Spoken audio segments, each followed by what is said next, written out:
I think long-term political stability in Hong Kong is going to be a function of letting people vote and express their grievances peacefully and having authorities there respond to those. It's not going to be a function of thousands of rounds of tear gas and, fairly direct threats from Beijing that protests won't be tolerated.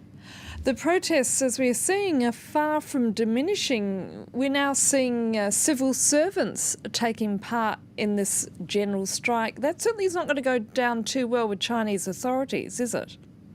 Of course not. Beijing doesn't want anybody protesting about anything, but I think it's, in a way, flip it around. And the more important point is that, 2 months ago or even a couple of years ago, the kinds of people who would go out and publicly protest was somewhat limited, and there was a popular and now clearly not true idea that people in Hong Kong didn't care about their rights. And I think what we've seen over the last 9 weeks is, in fact, that a far broader cross-section of people has been galvanized to go out and say, no, actually, we really do care about this. We want the local authorities to respond to our concerns, whether those are economic, whether they're about the extradition law, whether it's about universal suffrage.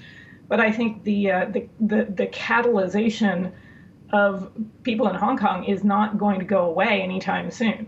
So what has changed in the last few years? Well, I think you've seen particularly a younger generation of activists who I think both Hong Kong and Beijing authorities calculated would be quiescent, would go along with one country, two systems as Beijing envisioned that. I think those authorities also badly miscalculated about whether pro-Beijing politicians in Hong Kong would garner enough support longer term through these very limited channels of voting. And they certainly didn't expect that a rather broader cross-section of people would come out to protest and assume that it would be a sort of narrow, confinable group of people. And they're clearly wrong about that. And I think Beijing doesn't quite know what to do in these circumstances because its reflexes are to simply crush or co-opt dissent. And I think Hong Kong people are making pretty clear that those are not palatable or acceptable options.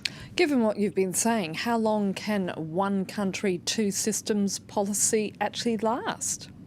Well, I think Beijing has to make some decisions about just how much, reputational and actual cost it's willing to bear, but also, how much it could still gain in simply respecting the agreement that's on paper. It's extraordinary how many people have made clear in Hong Kong over the last couple of weeks that they don't necessarily object to the one country, two systems formulation as long as that's actually respected in practice.